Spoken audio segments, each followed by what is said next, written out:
On the morning of August 24th, 79 AD, the people of Pompeii woke up thinking that it was just another day in this playground of Rome's elite. But by 10 a.m., a slight ash started to cover everything. By 2 in the afternoon, the ash turned coarser, driving people indoors. Others started fleeing the city, but it was too late. By 7:30 the next morning, the volcano sent a gas cloud 20 miles into the air. Boulders of fire then rolled down the side of the mountain, incinerating everything in their path. The bodies of the inhabitants were trapped in cocoons of hot ash, creating these casts that would immortalize the dead. As it turns out, the eruption may have been the catalyst for the spread of Christianity in the Roman Empire. Prior to the eruption, there were early Christians in Rome and Pompeii. Most of them got here after 66 AD, when the Jews of Judea rose in revolution. After 4 years of fighting, the Romans captured Jerusalem and its temple, Judaism's holiest site. The Roman general Titus torched the temple and turned hundreds of thousands of Jews into slaves. Among them were the earliest Christians, from places like Jerusalem, Bethlehem, and Nazareth. Jesus had predicted the destruction of the temple. Now that it had happened, Jews generally, and Jesus followers in particular, were waiting for the Romans to be punished for their deeds. In the meantime, they would have been sent to places like Pompeii, serving as slaves in opulent Roman villas such as this one.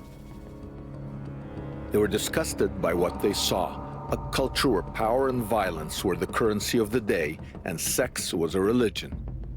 The Romans may not have been thinking about divine punishment, but the slaves were.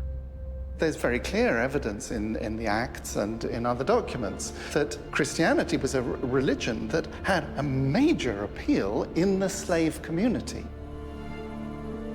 The archaeological evidence is preserved on fast disappearing graffiti discovered on Pompeii's walls.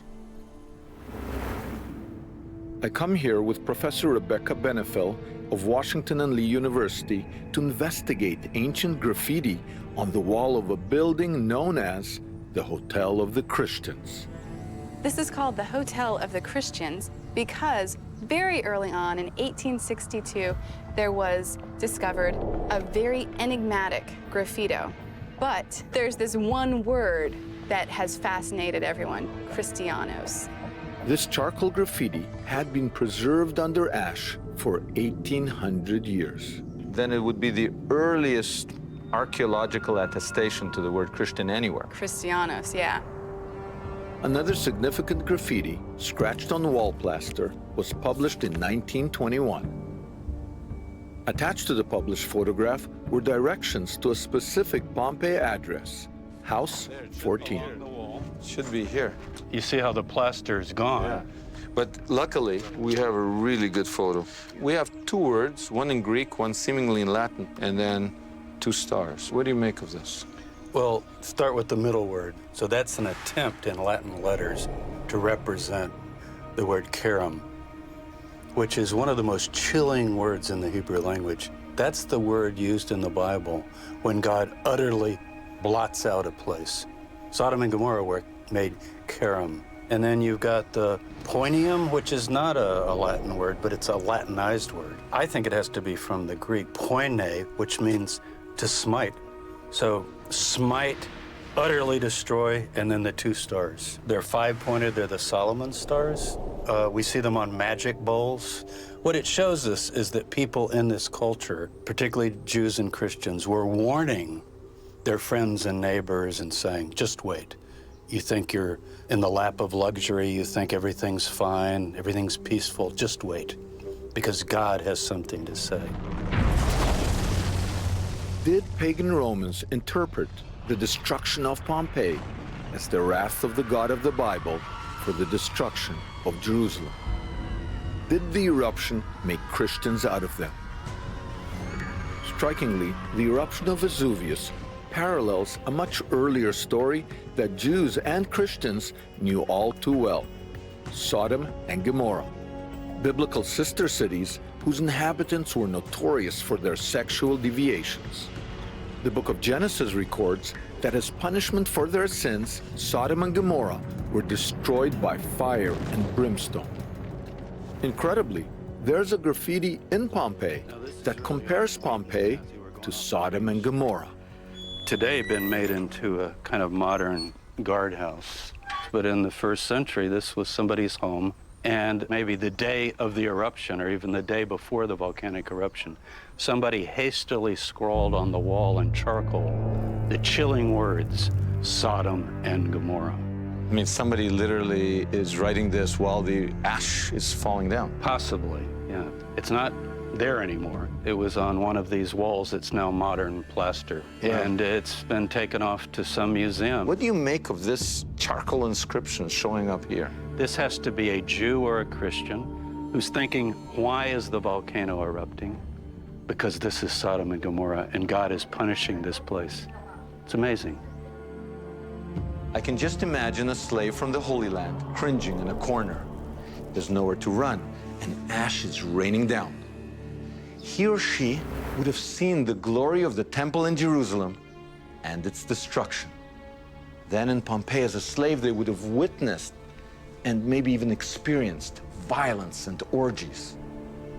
Now, as Vesuvian ash was coming down, I can imagine the slave dipping into it and writing the epitaph of Pompeii, Sodom and Gomorrah.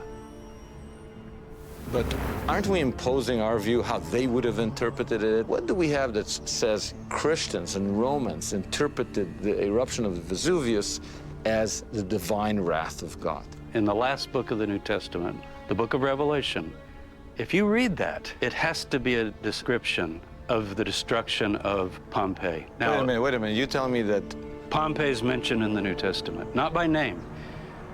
What the text says is Babylon is going to fall. Babylon means Rome. So it's everything from the city of Rome, the culture of Rome, but the date of that text is from the time of the Emperor Titus, and it's around the year 79 this text is written. And it talks about the city will be destroyed in 1 hour.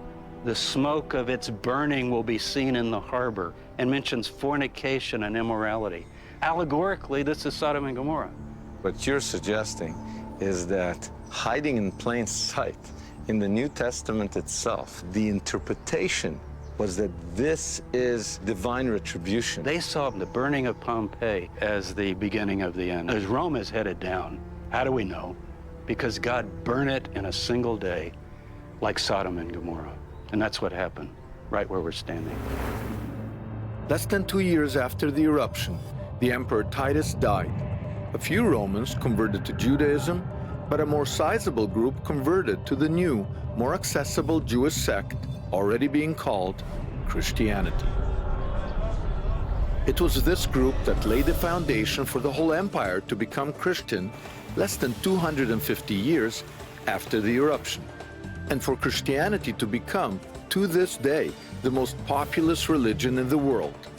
And all this was accomplished with a little help from a volcano called Vesuvius.